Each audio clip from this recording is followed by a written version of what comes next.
Hello, everybody. Hello, and welcome to How to Get Hired. I am Bill, the company's expert. Please excuse the homespun nature of these live streams. I'm a bit, what do you call it when you haven't had a chance to prepare at all? Well, that's what I'm experiencing right now. So I just hope all my settings and stuff are fine and everything's connecting fine.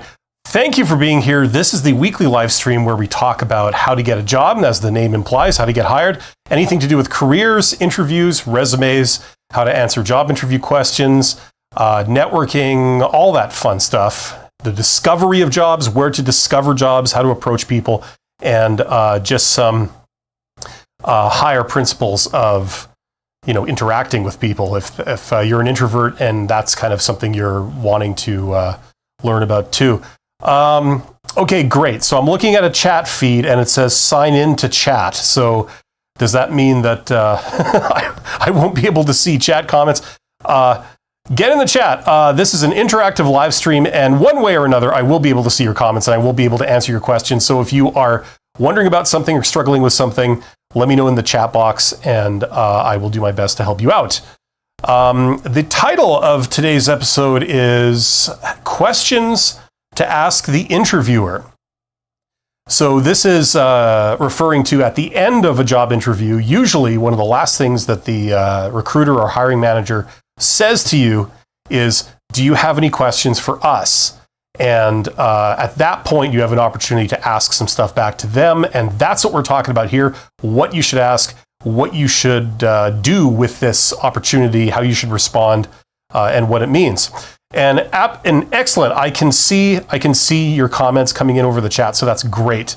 So hello to the man. The man says hello. You are the man, literally. Awesome. That's good to know.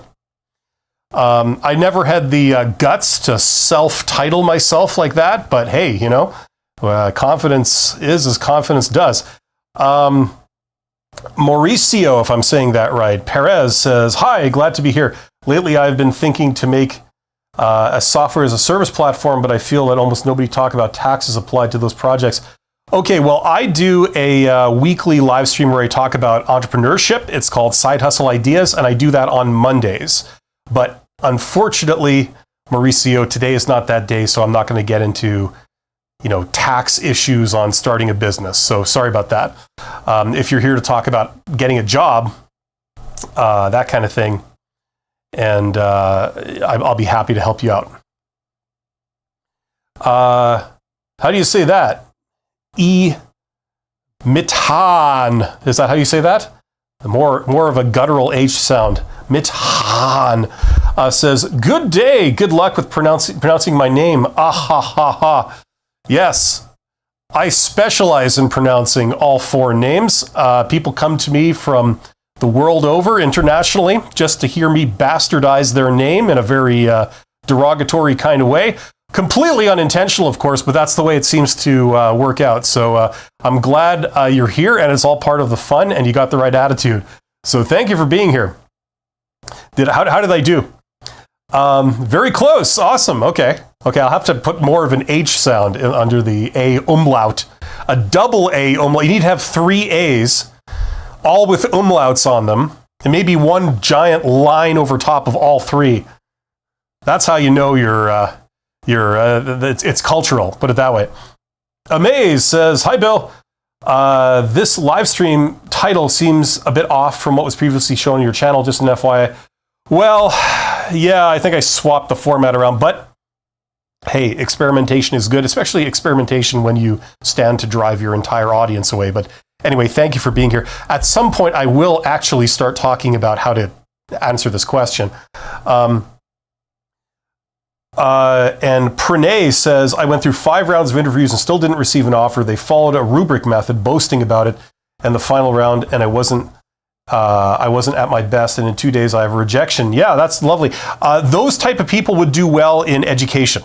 Extremely process-driven people, where they come in, and if they can beat all organic sort of initiative out of a process, a people process, they consider that good. So let's formalize everything. Let's create rules for absolutely everything, and they regard that as a good thing.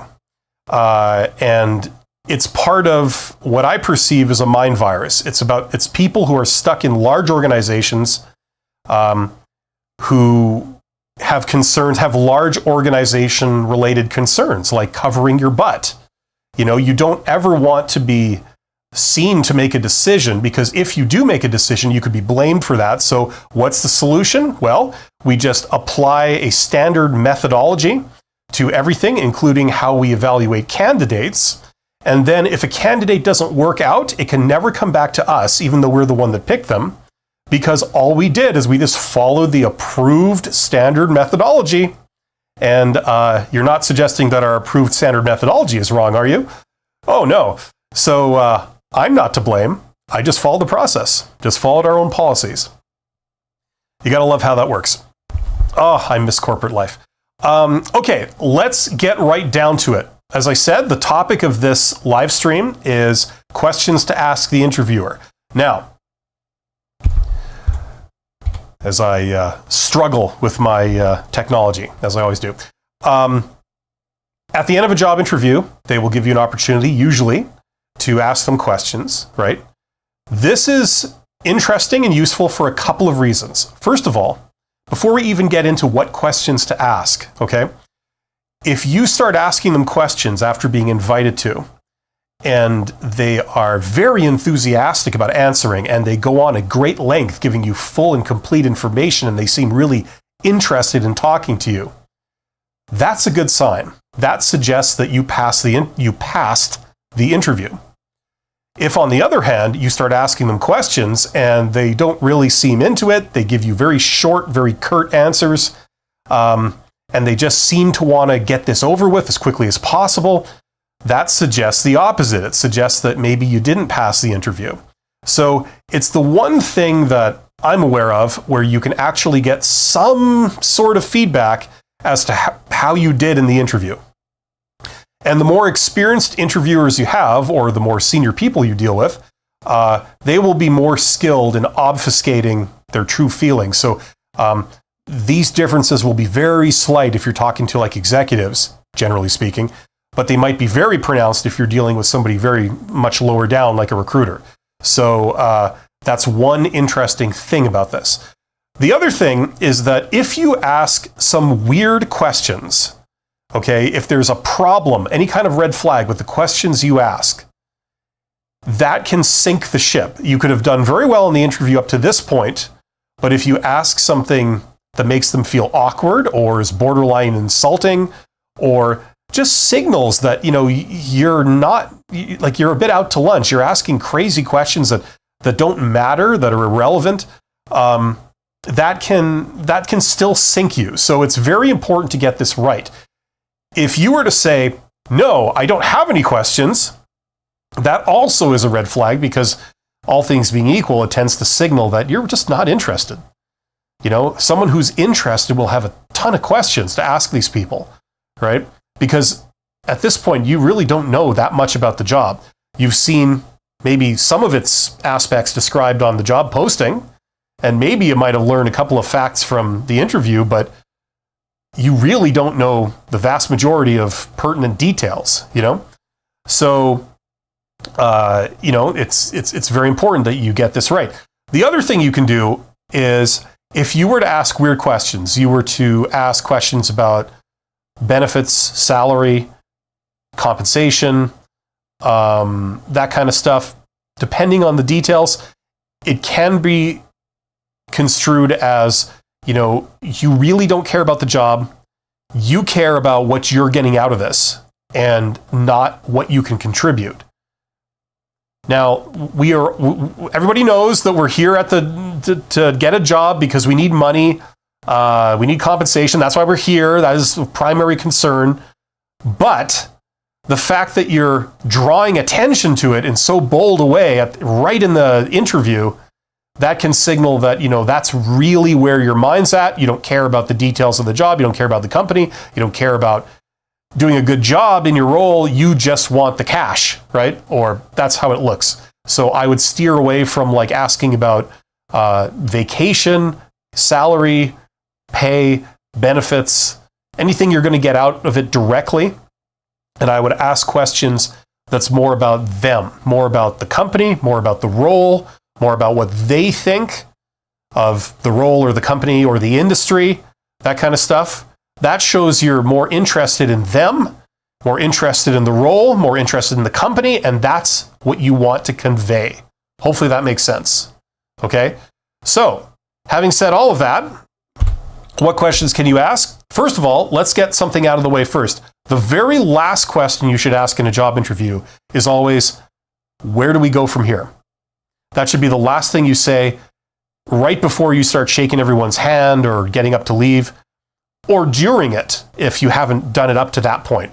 You know, if they get up, if they rise and you shake hands, or it's a virtual interview and you're starting to shut down and talk about, okay, well, thank you very much, that kind of thing. The closing, make sure you ask that question. Where do we go from here? That way you know the next steps. Are they going to call you? Are they going to post it on a website? What's the deal? Right? That should be the last thing you say. 3 questions are usually good. That one being the last one. The other 2 questions, here are some options. You could ask the obvious questions like, can I ask why this position is vacant, or what led to this opportunity being created? You want to know, did somebody retire, or this is a new position, or they're growing, or there's some kind of reorganization and they've decided that this is going to be a new role. You would like to know that, right? Now, other things you could say, you could ask about the role. You could say, what would your expectations be if I was in this role? What would be your expectations for me in the first 30, 60, or 90 days? Right? So you're interested in the role. You're wanting to get more details on what you would have to do. And it helps if when they tell you what those are, you say, okay, that should not be a problem. Something like that. You could ask about challenges. What do you see as the greatest challenge for the person in this role going forward? What do you see as the greatest challenge for this company going forward? What do you see as the greatest challenge for this industry going forward? Challenges are always good. You could ask bolder questions too. If the vibe of the interview is good, a favorite of mine is to say, have you seen anything in other candidates that you haven't yet seen in me that I could perhaps speak to? I asked this myself at an interview many years ago. It was for I think it was for a CEO role actually, and I didn't get it, by the way. But that was a really good question. They appreciated me asking that question, and they talked for something like 15 minutes about that. So it was very enlightening. But those are those are probably good. Those gives you some good options for the first 2 questions, and then the third one is always, where do we go from here? So that's what I would say about that. Hopefully that makes a lot of sense. Remember, just because they finish their formal questions doesn't mean that you still can't screw things up or win them over at this stage at the very end of the interview. Hopefully that makes sense. Okay, so I got that out of the way. Now I'm going back to the chat. I'm here to answer questions. So if you have any questions about that, feel free to ask them, or about anything else related to hiring or employment. And if you do want to go deeper, of course, with all my stuff, all my advice is right here. As I bump my mic, all my advice is right there in that course. So check out that course. If you're lost, if you're needing a bit of help to just understand how do you do this whole getting a job thing, all my advice is right there in one place. Link in the description. Okay, where do we leave off here? Okay, so Pranay, I talked about that. Okay.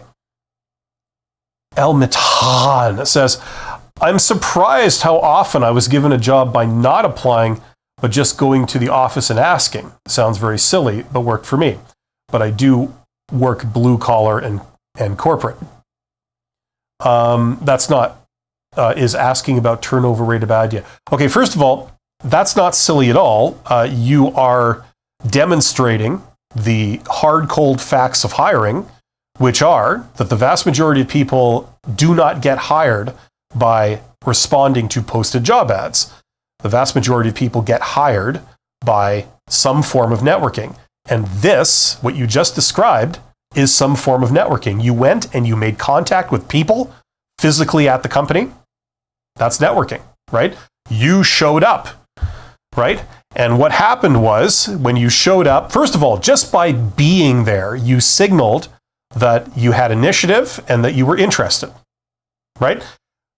That's something that when people go to job interviews, it's hard for them to detect. They can't detect if you're faking it or if it's genuine. Because just saying, oh yeah, I'm interested, that could be a lie or it could be the truth. There's really no way of knowing, right? Because some people show up because they're genuinely interested in doing the job.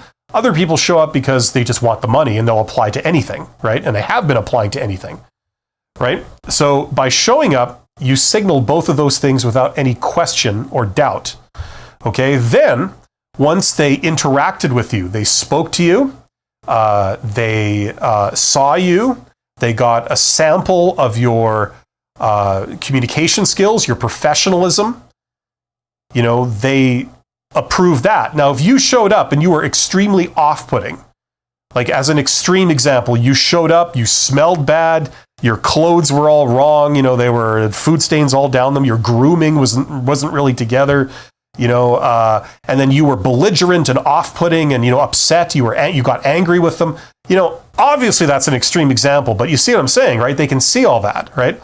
So they're getting a free sample of what it would be like to work with you, to interact with you, okay? They didn't invite you down. You came down of your own initiative, right? And then if you presumably made some kind of pitch for yourself by saying something along the lines of, hello, I'm here. I can do this job. If you're interested, please let me know. I'd love to work for you. Something like that. They obviously liked the way you communicated that. You had some rapport with them to some degree, and, it worked. And it was unstructured. It wasn't like you were sitting in a job interview being interrogated. You initiated the conversation. You decided entirely what to say, and you know what I mean? They liked what you said and how it was communicated. So it's not silly at all. It actually demonstrates a lot of important principles, how this stuff works in the real world. So this is why, I'm always harping on this channel. I sometimes sound like a broken record. Check out networking. That's how most people get hired. This is one type of networking where you apply in person. You can apply to a lot of jobs in person, and a lot of those are hidden jobs because they might just have a sign posted saying, help wanted or something. It may not be discoverable if you were on the internet. You might not have discovered that job. So it technically qualifies as a hidden job. Technically it isn't, because they are advertising to the public by putting a sign up, but it's hidden as far as internet job search goes. Is asking about turnover rate a bad idea? Now, are you talking about employee turnover rate? If so, that's probably not something that they would enjoy talking about. Usually it's a negative, right? So yes, it's not, generally, it's not the best idea to ask them about something negative. Like, for example, let's say the company was in the news lately because there was a scandal or they made a mistake with a job, right? So going down to the company and saying, hey, what's the deal with this job you guys botched? How's that going? They probably won't appreciate that, right? So drawing their attention to negative things that they don't want to talk about is probably not a good thing. Don't get me wrong. I understand that that's very important to you, and understandably so, but it's just not great to bring that up if your goal is for them to like you. You would rather bring up things that they would want to talk about. And that way, when they interact with you, they have a much more pleasant experience. And then they think much more highly of you because you're the person they had a great encounter with, as opposed to someone else that put them on the spot, made it awkward. They had to kind of wriggle out some diplomatic answer, and they didn't enjoy that. Amaze says, what are your thoughts on presenting a 90-day work plan to the hiring manager? Is it necessary at all? Generally, no. But, that's generally. There may be some times when you can impress them by doing that. I wouldn't prepare that for all the jobs that I go to. If it was something that, some special job that, you had insight into, you've been in that role before, or it's something you're really passionate about getting, it's like a dream job for you, maybe you could. But the problem is once again, if what you present just happens to differ from what the hiring manager has in mind, then it can count against you, right? I'm not saying it will, but it could. So, you see, it's like you're going off script. You're going into the unknown. And if you just so happen to luck out and say the right thing, great, it can work wonders. If you just so happen to say the wrong thing, excuse me, it can have the opposite effect. So for that reason, I wouldn't necessarily recommend it unless there are some special circumstances. Hopefully that makes sense. But good question. Gustavo says, hey, I'm Gustavo. I work as a senior economist for the government, and I'd like to start a clothing business because I like to sew t-shirts, hoodies, and sweat. Okay. I don't know what that's got to do with anything. Gustavo, if you are wanting to talk about sort of entrepreneurship and side hustles, I have a live stream on Mondays called Side Hustle Ideas, where we talk about that. The name of this live stream is How to Get Hired. So it doesn't sound like you're in the right room. But if you still would like to talk about that with me, come back on Monday. I'll be happy to get into that with you.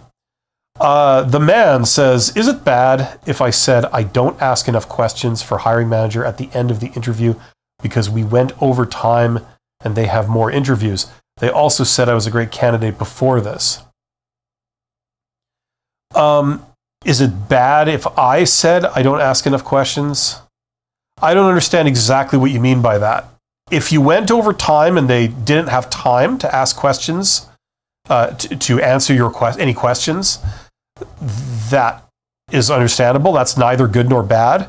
You know what I mean? I think that if, they went over time, sometimes they say that. Sometimes they say, oh yeah, look at the time, and just to kind of end the interview earlier than it might of its own accord. So if that's what's going on, that obviously is a red flag. It's impossible to know. Just do your best to go down there and maintain a positive vibe as much as you possibly can. And, if they ask you questions, do your best not to go on for, a really inordinate amount of time. You don't have to keep it curt and short, but, don't spend 10 minutes answering each question they have for you. If you're doing the thing where you're successfully turning their questions into a conversation, which is a good thing, this might be a side effect of that. So it really depends on the details. It's not good or bad in itself. It can be a kiss off if they didn't like you. But I wouldn't worry about it. Just do the best you can. If there's opportunity at the end to ask questions, then ask questions. Keep it very positive. If not, there's nothing you can do about that. Just, do your best, and that's all you can do. It's impossible to say what happened there. You'll know depending on if you hear from them again. Gustavo says, sorry, the description I see is Side Hustle episode 80, but no problem. That's interesting. Okay, maybe, is that what somebody told me? That, okay. Because if that's, hold on, let me just check my own channel like a true professional here and see what the title is, because maybe something got goofed up. Yeah, you're absolutely right. You're absolutely right. Sorry, guys. I've only been doing this about 10,000 times, and something weird happened. It says that the questions to ask the interviewer is still upcoming, which doesn't make any sense. I love YouTube. Anyway. Okay, so sorry. So my equipment screwed up again, and this is the problem when you're doing this with no preparation. That annoys me. Anyway. Well, thank you for pointing it out. Hopefully, I don't get too many people. You know what? Well, my gut feeling is to then take your questions about side hustles, but then it doesn't make any sense because the people, asking about job stuff have to sit through that, and so we're just going to proceed as planned here with, I'm going to do? I'm going to change the title. I'm going to risk taking a minute and wasting your time to change the title of this live stream because I've never done that before. And if this gets cut off, oh well. Let's see. Yeah, I suspect the problem is this wonderful software I keep complaining about, Streamlabs OPS. It has been nothing but problems after problem after problem. Yeah, here we go. Okay, it looks like I might be able to do that. I don't know if anyone can really change the title of something midstream. Maybe not. Yeah, okay. You know what? Screw it. Doesn't look like I can do that. Anyway. A shout out goes out to, by the way, to all my YouTube channel members, my Patreons, my super thanks donors, and to all of you guys. You guys are awesome, by the way. And if you are here and if you're looking for a job, I just want you to know that you are awesome. You are highly employable, even when a lot of times it doesn't feel like you are. That's the magic of being in this type of situation. It always feels like each rejection you get always feels like, someone has evaluated you as a person or as an employee, and they have rejected you, and that's some kind of judgment about you, and it's not. Often, hundreds of people apply for jobs, so these companies have their pick. And when they do interviews, they're interviewing usually approximately 6 candidates is kind of the average. And each candidate on paper is fully qualified for the role. So on paper, all 6 could do it. Now, beyond that, they're having to go to increasingly flimsy factors, right? If they meet you and you're a well-adjusted human being and you have half-decent communication skills and interpersonal skills, they have to go to increasingly flimsy sort of criterion to make a decision. And a lot of times they will hire in their own image, so you have to be kind of just like them for them to think that you're good. Or there's some really high-level cerebral thing going on that they think, for whatever reason, that you have to have this. Usually they're completely out to lunch with that stuff, right? But that's what they do, and they hire the person that has that, and, a lot of times it's wrong. So, that's just the magic of this process. So it's no kind of judgment on your abilities, or your employability. And you see this when you get a yes, right? It's like, you get several no's and then you get a yes. That's usually how it goes. All those people that rejected you earlier, it's kind of strange how they did, because another company looks at you and they go, you're the one, we want you. You're the best. And they hire you and they're super happy with you. You know what I mean? So that just shows you, like the reality of this process and what rejection really means. It means nothing. And then when you look at some companies, they like pick all the people they want, and then now they have all the people they want, they go ahead and they fail. So it's a lucky escape for you too. So I apologize for the mistitled stream. That's the magic of technology, I guess. But thank you for pointing that out to me, Gustavo. I appreciate that. Von Pang says, how to answer what's your weakness? Oh, how much time do you have? That usually takes me about 15 minutes to go through. I'll answer these questions first, and then I'll get to that. Amaze says, thank you, Bill. I agree with you. A 90-day work plan, if differs from the manager's own, could be self-sabotaging if one fails to meet one's own plan. Yeah. Somebody says, how to get internship for mechanical engineers. Simple. Go find out who runs the internship program. If you're at a university or something, go ask at the main office, like, I'm interested in the internship program. Who's in charge of that, right? They'll probably give you a professor's name, something like that.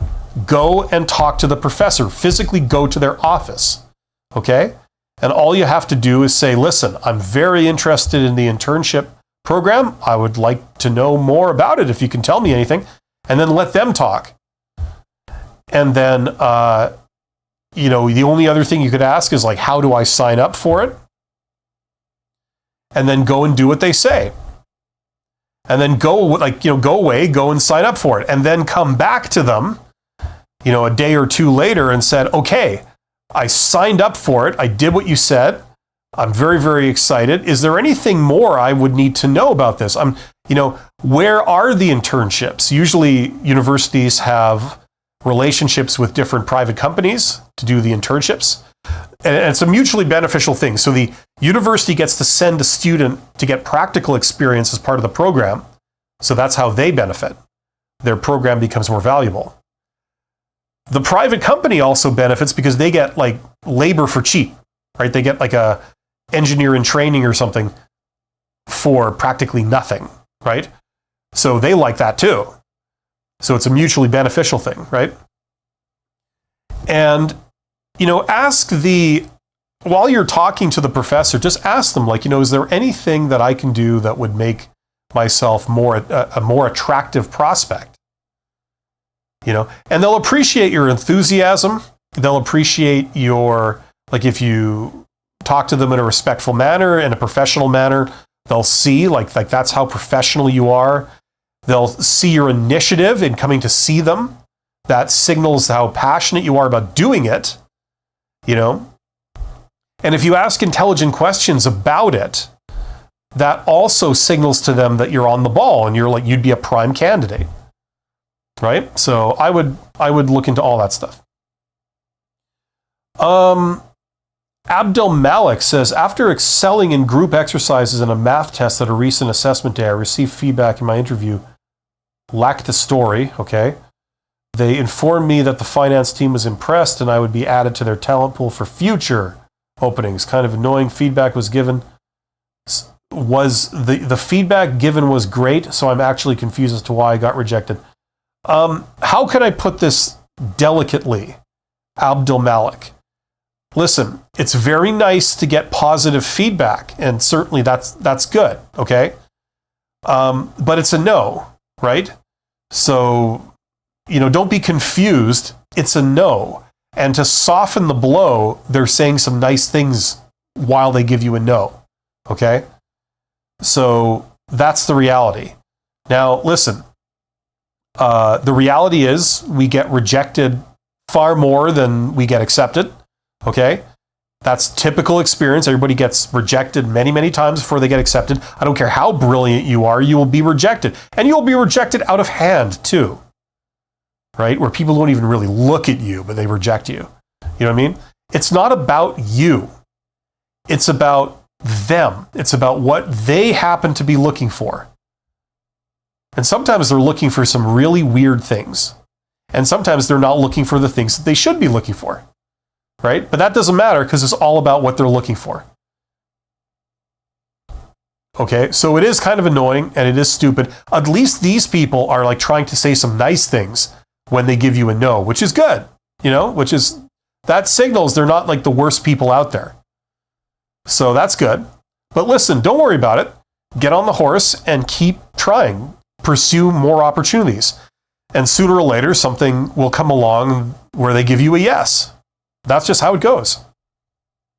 Do your best with each opportunity, but get more opportunities and keep going.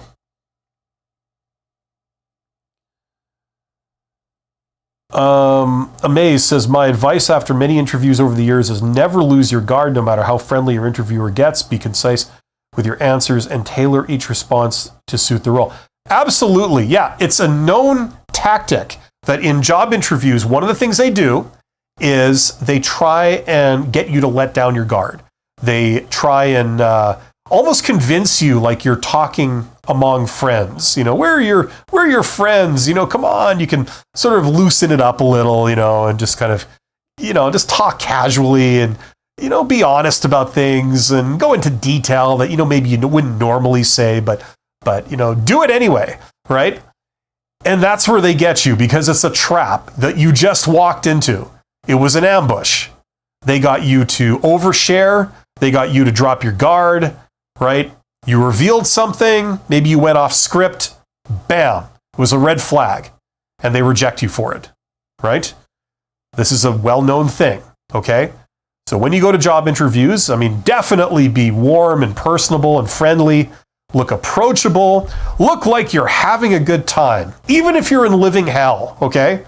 And most job interviews, most people are going to be in living hell, right? You're totally out of your comfort zone. You can't stand these off-putting people that you've got, to deal with, right? But you put on your game face. You appear pleasant. You appear personable. You appear friendly. You turn on the charisma, right? You can say a thing and look off-putting, right? But you can also say a thing and look, friendly, like you're their buddy, right? This is the thing. And this is a well-known tactic, so don't fall into it. Especially younger people with less experience at job interviews and stuff. You know who you are. They take advantage of that to try and get you to fall into this trap, right? So don't fall for it. Okay.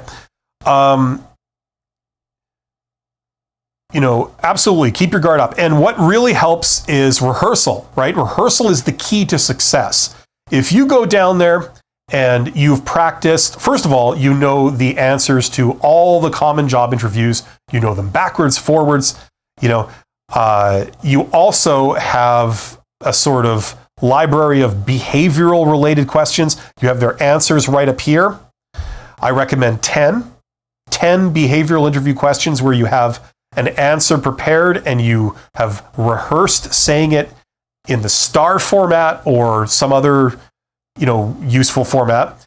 And you have it all ready to go. So no matter what they ask you in terms of tell me a time when you did this, you can pull out a story that's right on the forefront of your mind, right on the tip of your mind, and you can give it to them. It just pours out. It's consistent. It's compact. It's a perfect answer, right? And then on top of that, you have done some rehearsals with a second person. You've got a friend or family member, and you've done mock interviews. So if you've, say, taken 2 weeks where every day you've grabbed a friend or family member and said, look, you be the interviewer and I'll be the candidate, and we'll do a pretend job interview. You can write the questions, or I'll give you a list of questions, either or, and ask them to me, and we're going to see how I do, right? And if you've done, say, 3 or 4 of those a day for 2 weeks, okay, so that's what, 4 times 10. So you've done 40 mock interviews. You will be a master of this. You'll be able to go in there and, you've heard these questions so many times. You got the answers right in here. You go in there, you knock it out of the park, and you pass the interview, and you wow them with how at ease you are and how easy you are to talk to and how pleasant you are and how professional you are. That's the key. And you never go off script.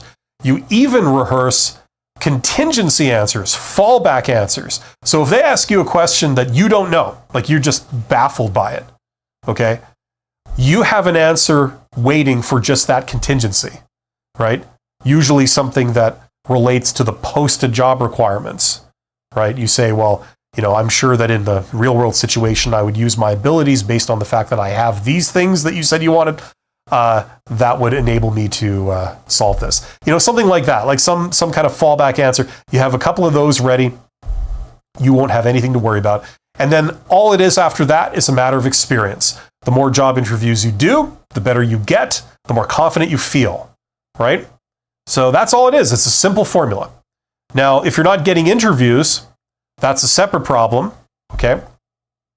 There are certain things you can do for that. One thing is you can hire a career coach and just do one single session with them, right? Just maybe somebody else to kind of give you an objective view of your resume and, or you're not passing interviews, they can give you an objective view of your interviewing skills and they can really give you some useful feedback there. Just one session. I don't provide those services, but a lot of other people do. Or if you're really lost, you can check out my course there, right?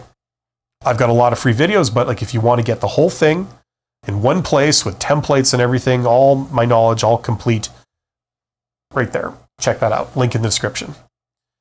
And you will succeed. Okay, I've been putting off answering this question. Somebody said, what are my weaknesses, or what are your weaknesses? That's a great question. It's just, it requires a very long answer to go through everything. I'm going to give you the short version today. Simple answer is, this is a trap. This question is a trap.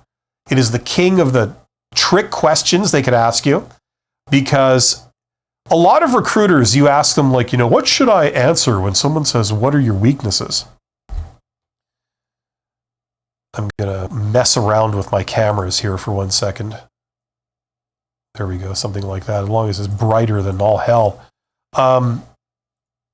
You ask them, what should I say? They will most likely tell you, just be honest. Say your weaknesses, and then say that you're working on them. Because all we really want to know is that you're self-aware enough to realize that you have weaknesses and that you're working on them. And all will be fine, right? Have you heard that answer before?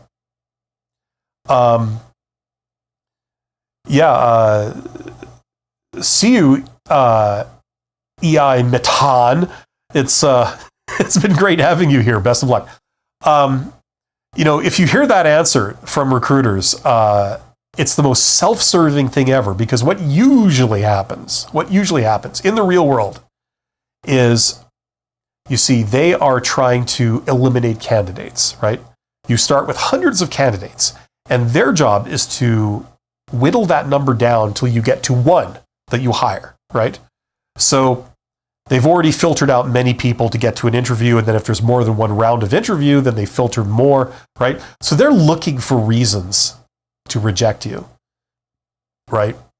It's a series of go, no-go tests, and it filters people out the further you go, right? Like when they ask you, how much salary do you need? Things like that. That's a filter question. They don't care about talking about salary with you. They're not trying to accommodate you. They're trying to eliminate you with that question. If you ask for too much, sorry, we've eliminated you. Your compensation requirements are too high.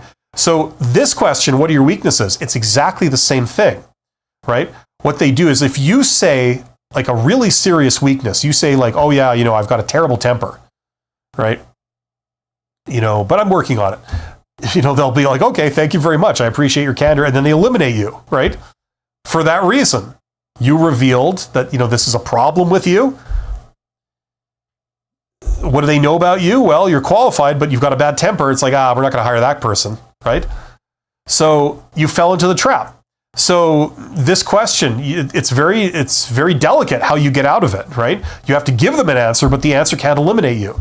So long story short, don't use any of these retarded, kiss-off answers. Don't use a strength as a weakness.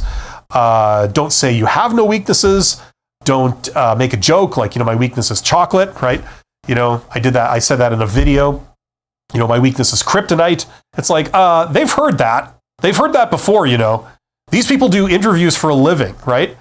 Sometimes they've been into thousands of interviews, right? They've heard those before, okay? So you're not as clever as you think you are, by doing that, right? They don't ask you the question for you to deflect it. They don't regard that as a positive answer. They're like, you're giving us a hard time. You're refusing to answer properly. Okay. So you got to give them something. This is what I recommend you say. Think of something awesome that you do, okay? You do great work, or you work very fast, or, you are very organized, or, some good trait of yours, right? Everybody likes you, whatever, right?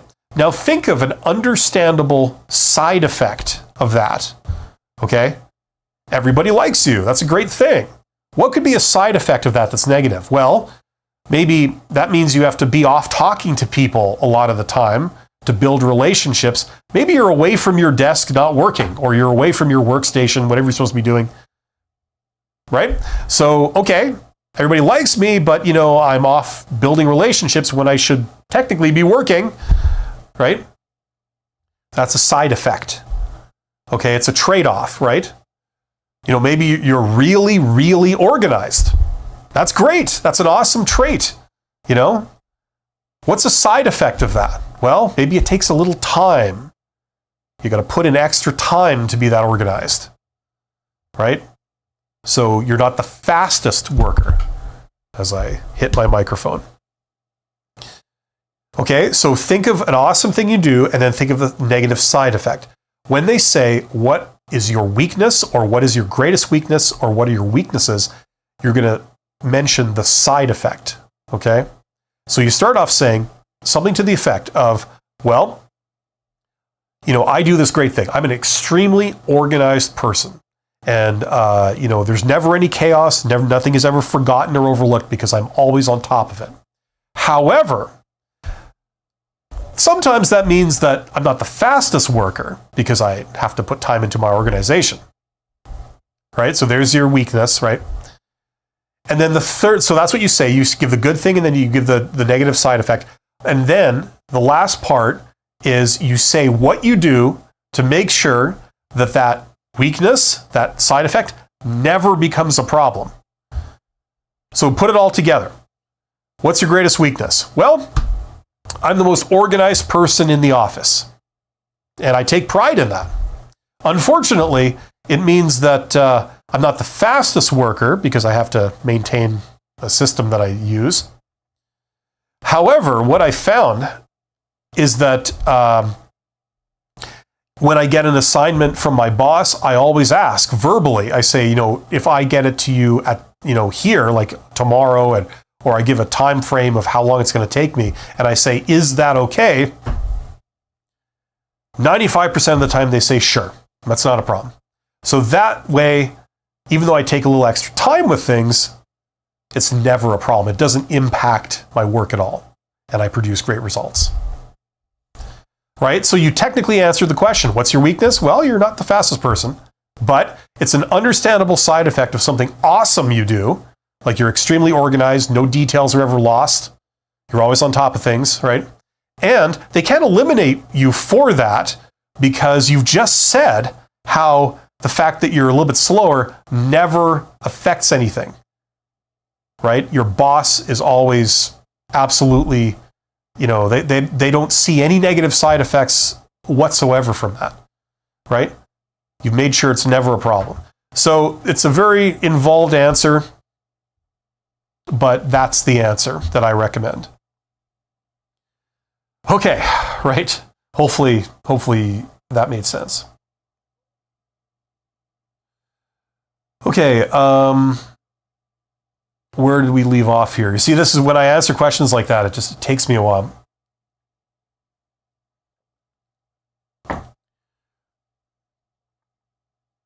You're welcome, Abdul Malik. Mason222 says, why are there now 3 interviews now? Used to be hired on the spot. Okay, well, maybe in the industry or in the particular situation you're in, that's what you're seeing.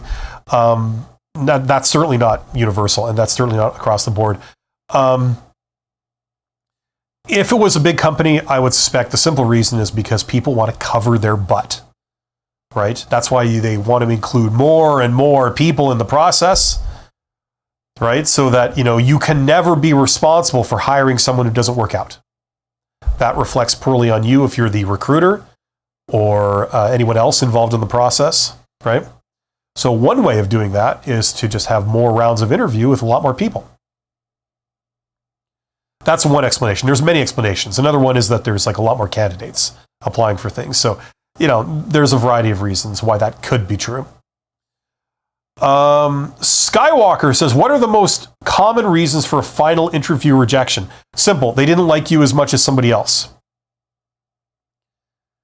That's pretty much what it's down to. And sometimes, like, what are the reasons why they didn't like you as much?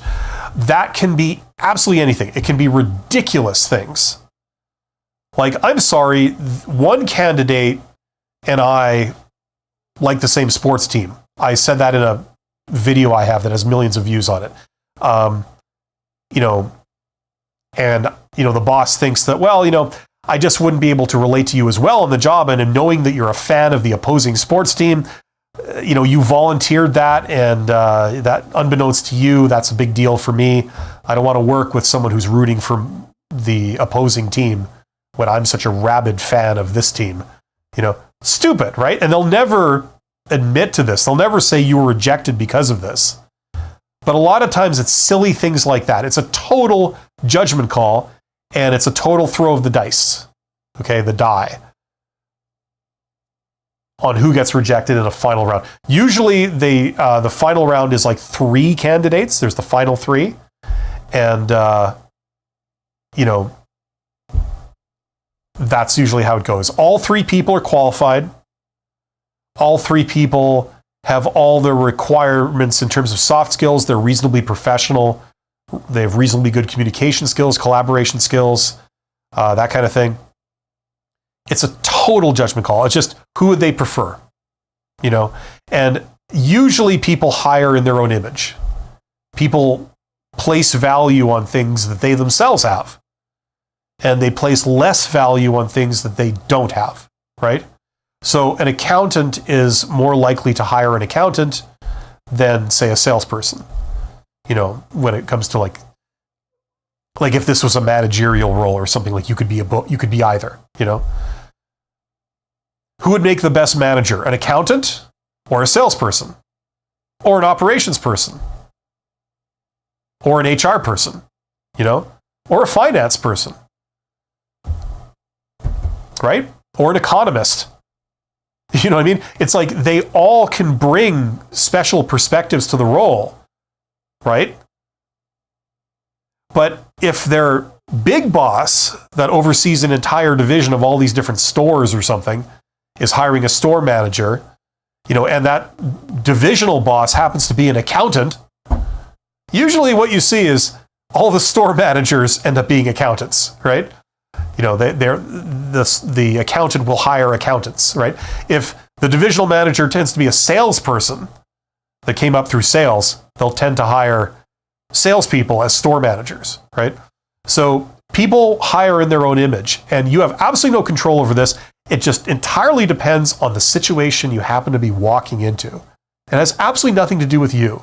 It is simply random chance. It's the throw of the dice. That's why it doesn't mean anything when you're rejected from these jobs. It's not like you're no good.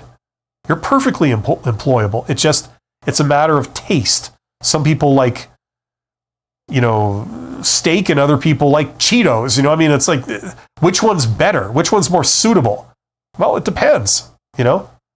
Steak might be more expensive, and technically maybe it's better for you. Cheetos might be more delicious, and it's, cheaper, and it's funner. I don't know. There's no absolute criteria of who's best. It's just a judgment call. And that's what you're up against, certainly in final rounds of interviews. And the selection they made is by no means the right one. That's the other thing.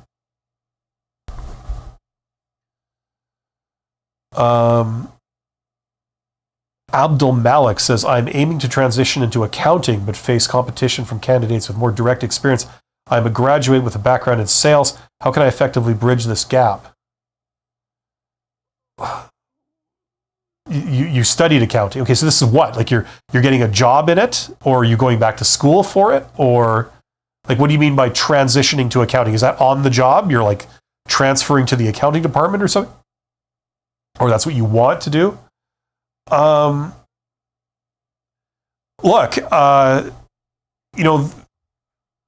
Here's like, look, for different industries in different locations, it works different ways. Now, I don't know the answer for your particular situation, but here's something that may help, the kind of general rule of how you find answers to questions like this.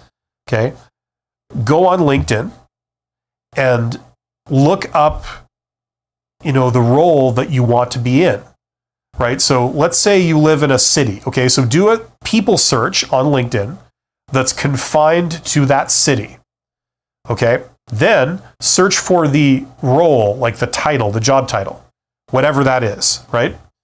Okay, so like that, where you want to be. So you want to be, I don't know, senior accountant or something. And you're wondering, like, how can I get there? What would best equip me to be in that role? What could I get that they would think that I'm qualified to be in that role, right? So do a people search and type in, like, I don't know, senior accountant, whatever it is. Confine it to your hometown. And it's a people search. So the results are going to be individuals, right? Now, you may need a premium account to do this. If you don't want to pay for the premium account, I think they still have that like whole month free of, they'll give you a premium account for free for a month, and then you cancel before the end of the month so they don't charge you any money. Maybe you could do that. Okay, so you do this search, and then you see all the individuals that pop up in the results.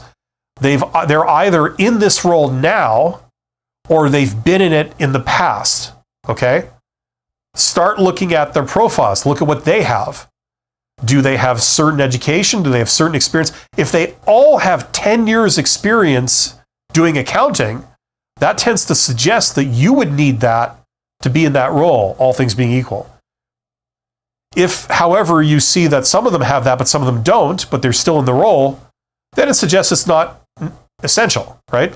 If they all have a certain educational qualification to be in the role, that tells you you probably need that educational qualification if you want to be in that role, right? So that's kind of the way to find out for your specific thing, whatever it is, wherever you are in the world, that's kind of a way to get answers to those types of very specific industry-related questions. Eddie says, what's some great advice for the final interview? Tech support role was focusing on conveying good customer service experiences. Well, for the final interview, as always, it's usually about being likable. In the beginning, there's no real one ironclad rule how it always works. Every company does hiring slightly differently, okay?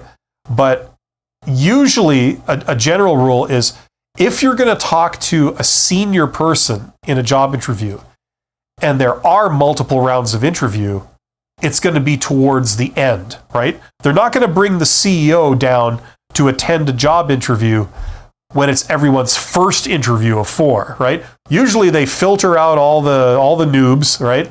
They whittle it down. They might have a final 3, and then that's when they bring in all the top brass to sit in on the interview to get a sort of final approval, right?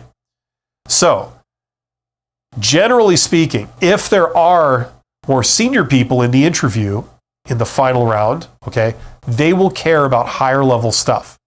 They won't care about your technical qualifications that much. They will care more about your attitude, your ambition, and your enthusiasm, right?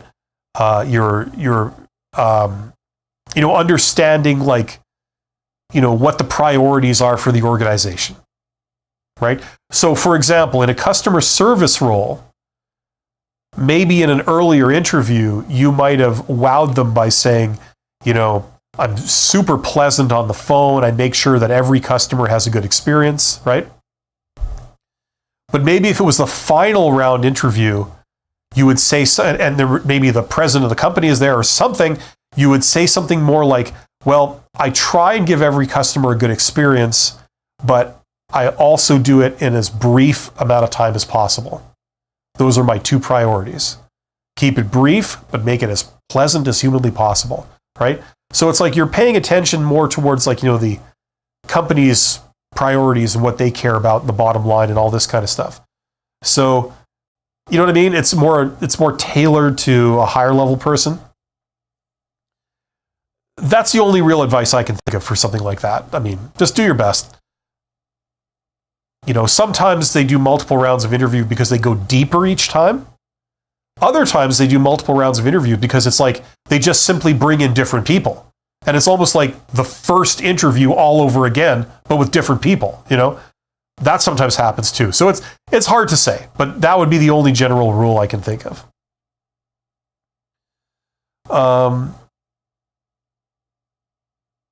Skywalker, I think, is talking to somebody else, but there you go. Anyway, if you want to go deeper in any of the stuff, if you're trying to get a job and you're struggling with this stuff, especially the networking stuff, if you're an introvert and you want to do the networking and take advantage of the 80% of jobs that are not posted, how to get those, right? How to put yourself forward for those and get those. Check out that course. That contains the entirety of my knowledge on it, basically, how to do it step by step, how to do everything, how to apply for posted jobs, but also how to apply for the hidden jobs, how to work on your get your resume up to snuff, your LinkedIn profile, and then how to do applications. So it's all there. Check that out. If you want to go deeper, with my stuff, that's where I strongly recommend that you look.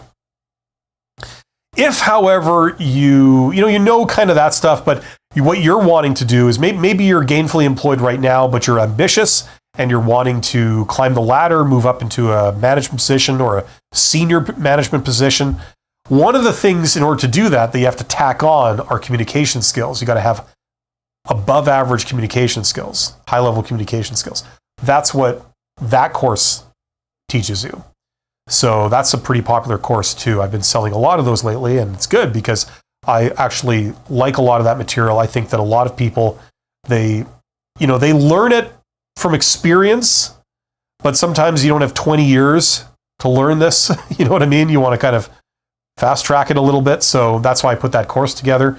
I've been a CEO and I've done that kind of stuff, and that's the sort of thing you have to sort of tack on. It's one of the things you have to tack on.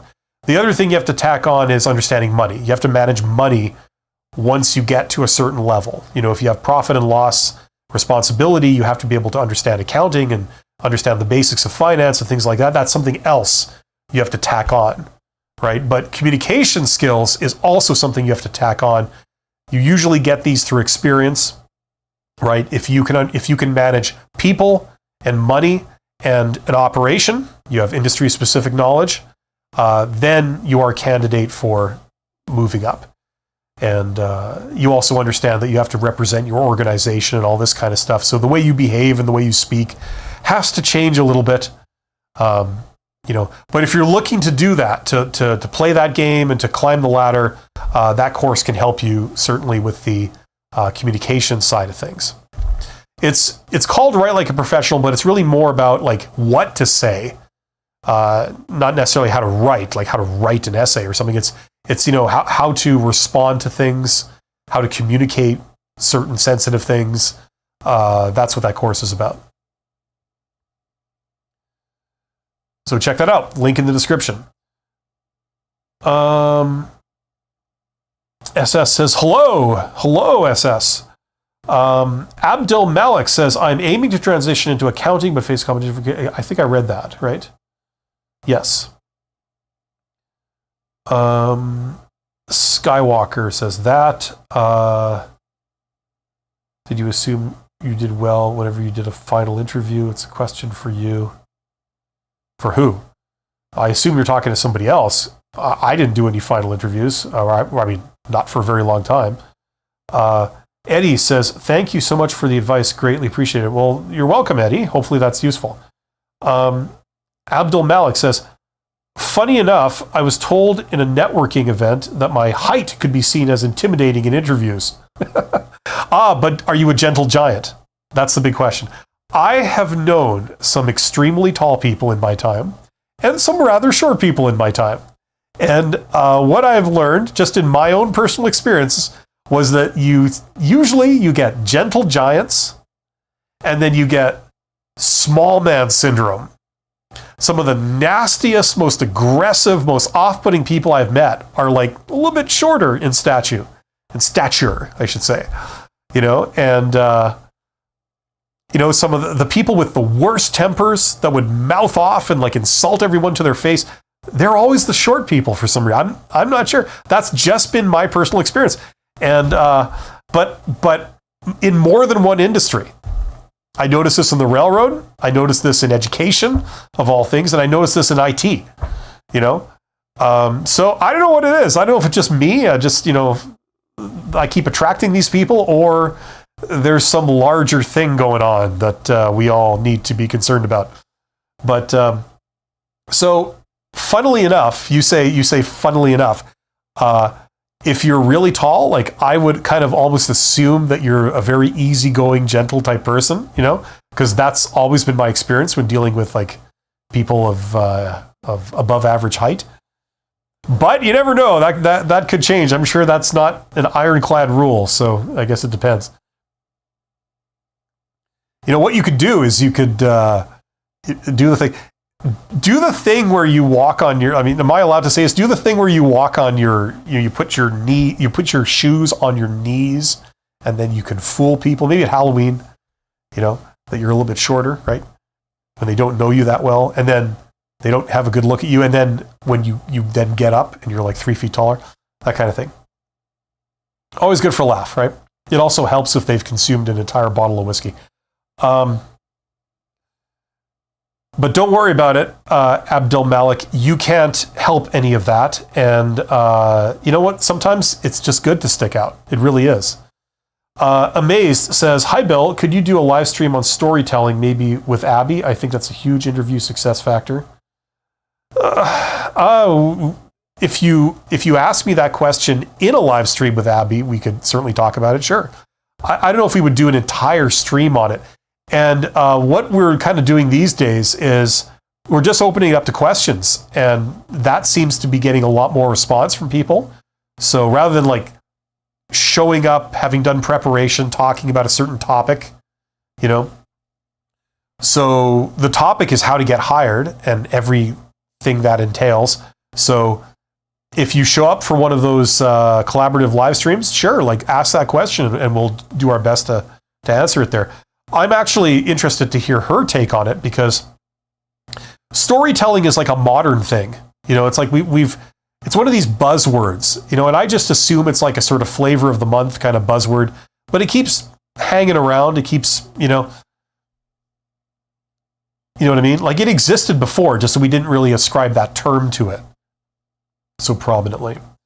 If you're talking about answering behavioral questions in a job interview, like, using the STAR method and stuff like that, I mean, that's a very specific thing. You're telling a story, but it's a very specific story in a very specific format, that's tailored to certain constraints that you get in a job interview. So that's like a whole separate topic, and I've covered that topic several times, actually.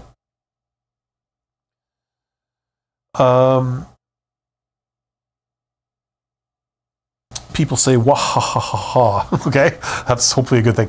Yeah, get in the chat. Let me know what you're wondering about.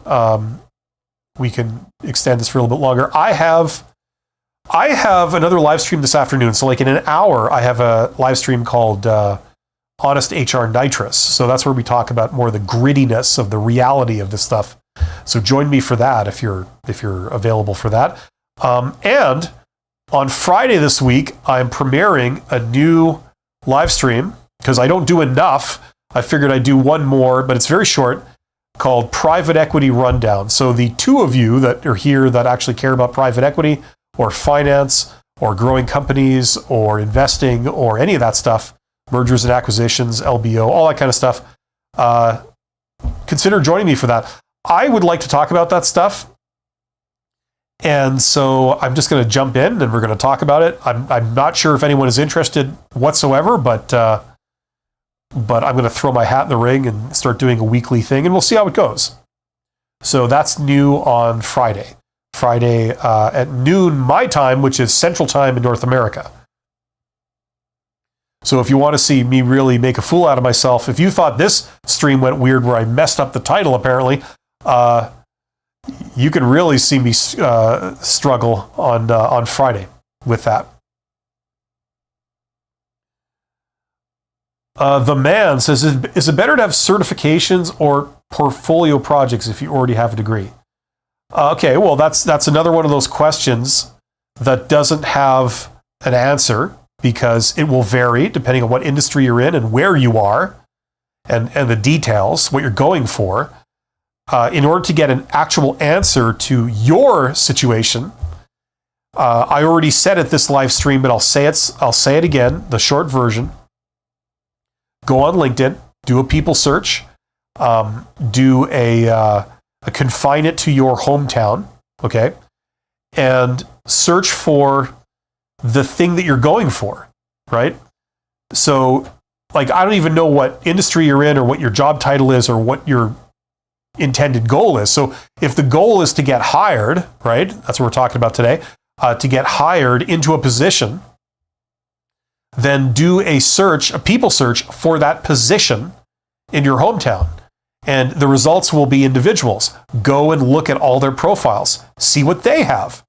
That'll be a great thing to look at. Do they have a lot of portfolio projects, or do they have a lot of certifications? Or do they all have the same certification, right, without exception? Or do some of them have certification, other ones have none, right? Because that'll tell you what you need, or what people tend to regard as what is needed, right, to be in that role. Okay, so that's how you get the actual specific answer for your situation, whatever it is that you're trying to achieve, whatever your goal is. If you're trying to get hired at a certain company, look at people in that company, or look at people in that company in a specific role, right, that you're going for, and see what they have. If they've all got PhDs, that highly suggests that you may need a PhD for them to consider you material to be in that role. If they all have no education, just like, barely high school, but they've done a lot of projects, either with the company or outside of the company, you can maybe see that, right? Amazed says, storytelling, tell me about a situation when, have you ever done? Yeah, you see, those are called behavioral interview questions, right? That's what I was referring to. Behavioral interview questions are questions where you answer with a story from your past, right? So everyone's answer is going to be different. It isn't like a cookie cutter template answer that you can say, because they're asking, have you ever done this thing? Tell me about a time when you did this. How did it go, right? So those are called behavioral questions. The reason they ask them is because they don't care what you did in the past. They're making the assumption that if you behaved that way in the past, that's how you will behave if they give you this job that you're going for, right? So do they want you doing that? Is that the right way to handle it going forward, right? So those are called behavioral questions. It's about how you behave in a certain situation, right? So you have to explain something. Now, to me, storytelling is just a term. It's a modern term.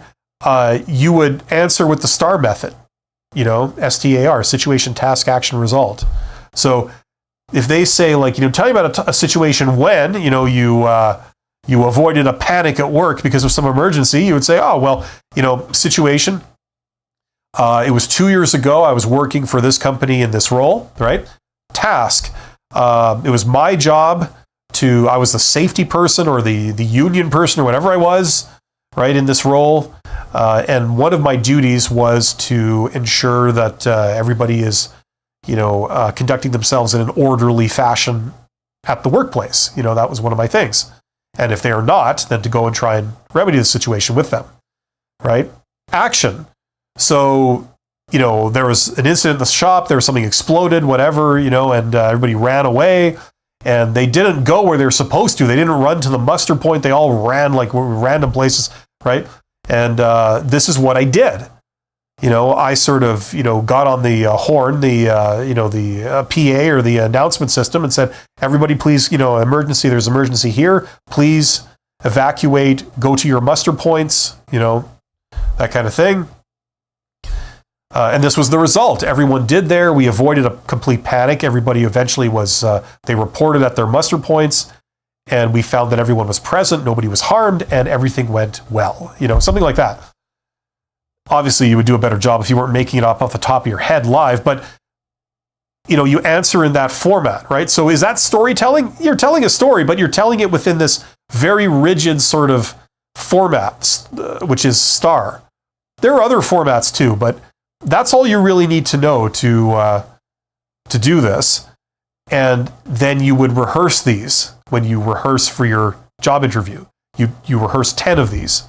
So they just flow. Even when you're nervous and you got people staring at you, you can recall the story because you practice it a few times.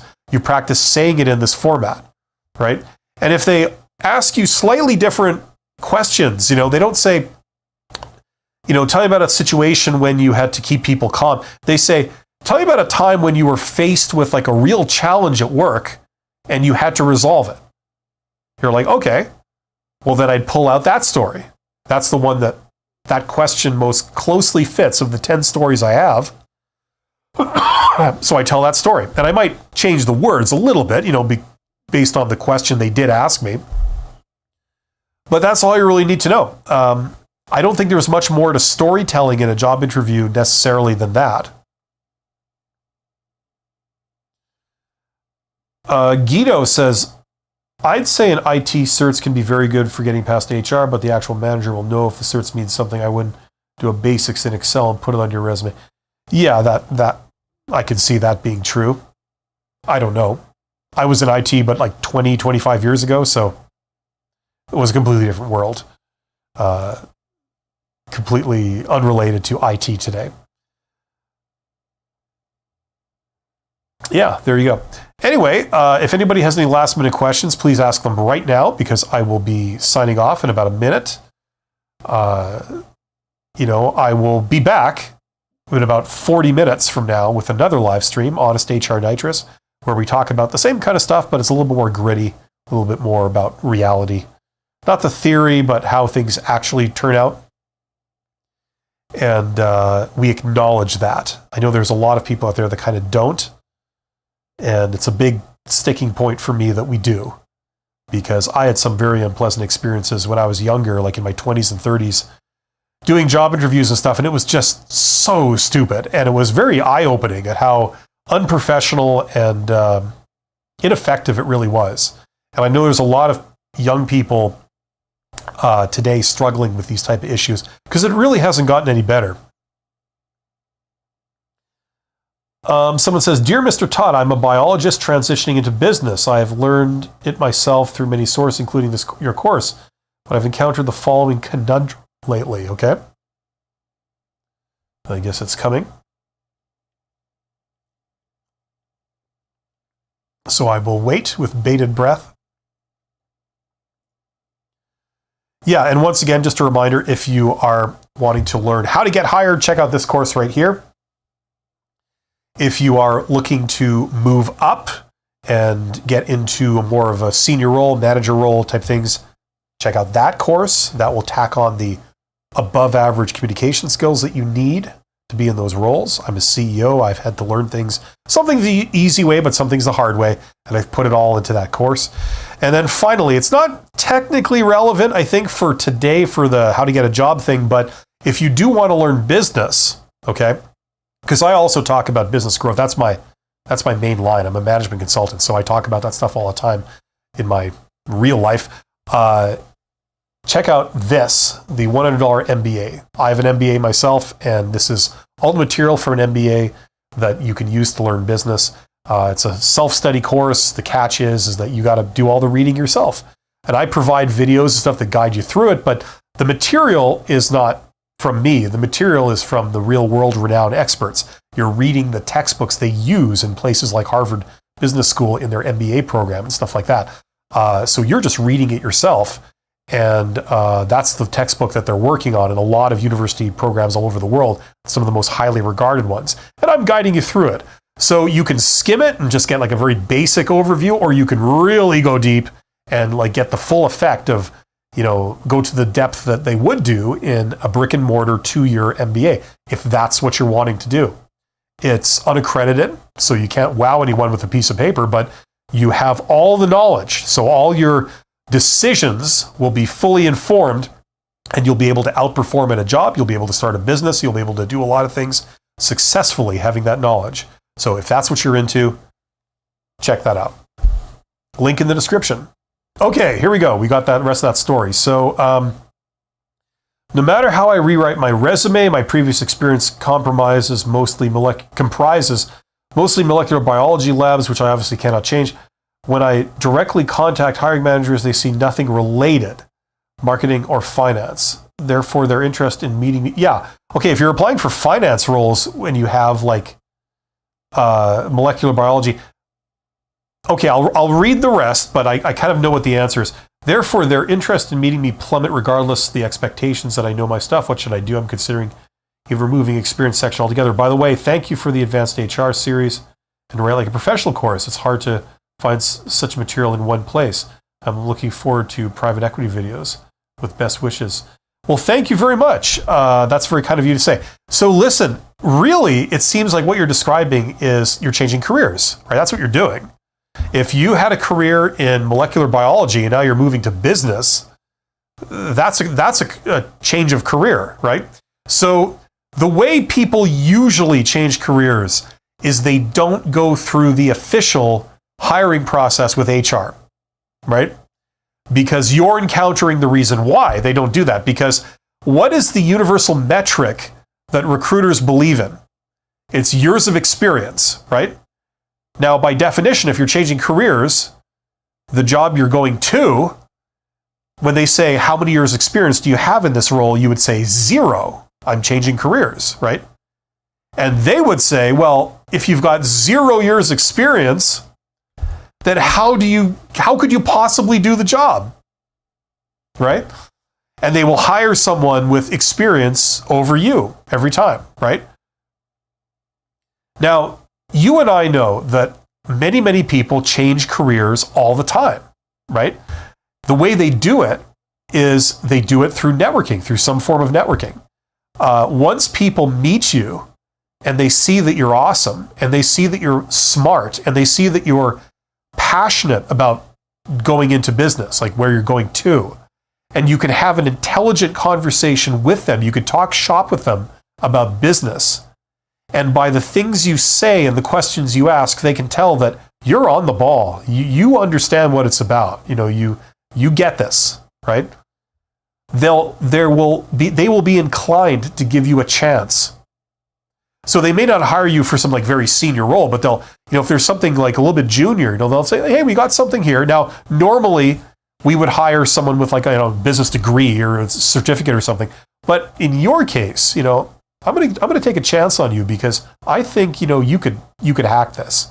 So let's put it to the test. We'll give you a sort of junior role, maybe a part-time role, whatever, and see how it goes. And if they see that you walk the talk, you are as good as you seemed in person, then it blossoms from there, and then you can get in and you can start working up, right? That's usually how it goes. Okay, there are exceptions, but that's generally the template, right? So you need to learn how to, if you don't know how to do this, you need to learn how to reach out to people. Direct outreach is probably the best way to do it. Informational interviews are another way of doing it that can be quite powerful. And you just put some time into it. So instead of, I don't know what you've done, I don't know how much you know, but instead of like applying for jobs by doing job applications where you send out several a day, you would do direct outreach. You'd send out a lot of those. You do all kinds of requests for informational interviews with people at various levels, preferably people right at the top. That's where you should go.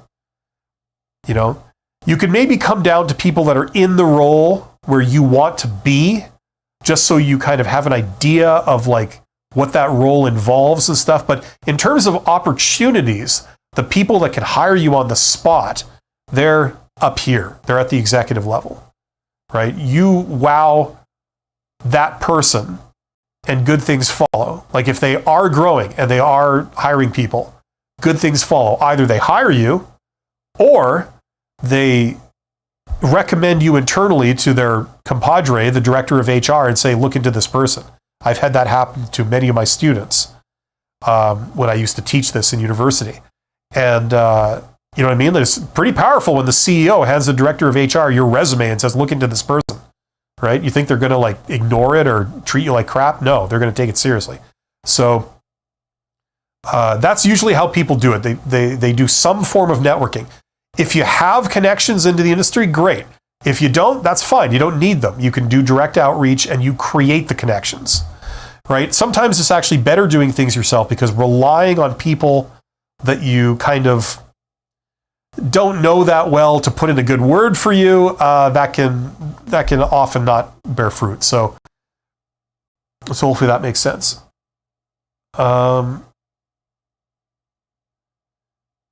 You also say, by the way, thank you for the advanced HR series and Right Like a Professional course. It's hard to find such.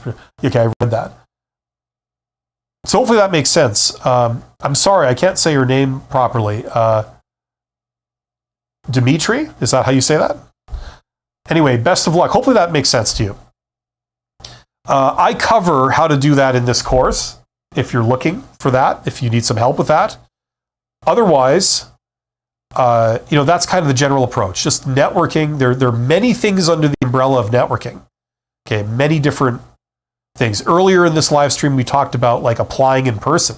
That's actually a form of networking, depending on how you do it. Like you're technically using networking, but then you're sort of going through the standard official HR process. So it's kind of, is it one, is it the other? It's hard to say. It's kind of a hybrid. Someone says, took part in the recruitment process, went through all the stages, and in the end, I found that I was one of the 2 candidates they wanted to hire. At this moment, they can offer the job to the other candidate, but once the project starts, they will also make me an offer. I don't have the experience in signing contracts. During this recruitment, wow, this is a quick fire thing. During this recruitment process, the topic of salary was brought up only once when I provided my expected salary range.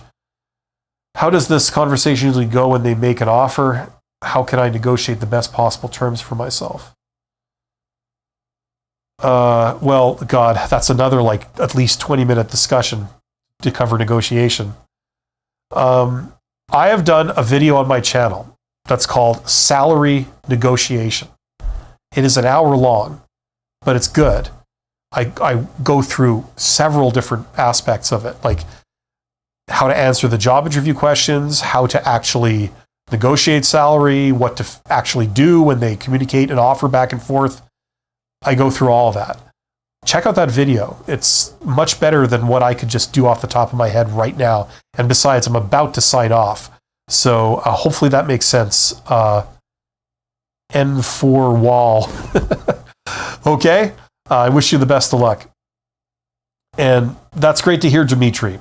I'm glad I got that right. And thank you for your intelligent question. Thanks, everyone. You guys are awesome. Sorry for the confusing live stream name. That's a technical glitch. I will be back in half an hour on this channel with another live stream called Honest HR Nitrous. Come and join me there if you still want to get an answer to your question. Other than that, you're awesome. Don't feel bad if you got rejected from a job. It has no bearing on how employable you are. And there's a lot of help out there and resources for you if you need extra help. Thanks very much. I will see you all soon. Take care of yourselves. Bye.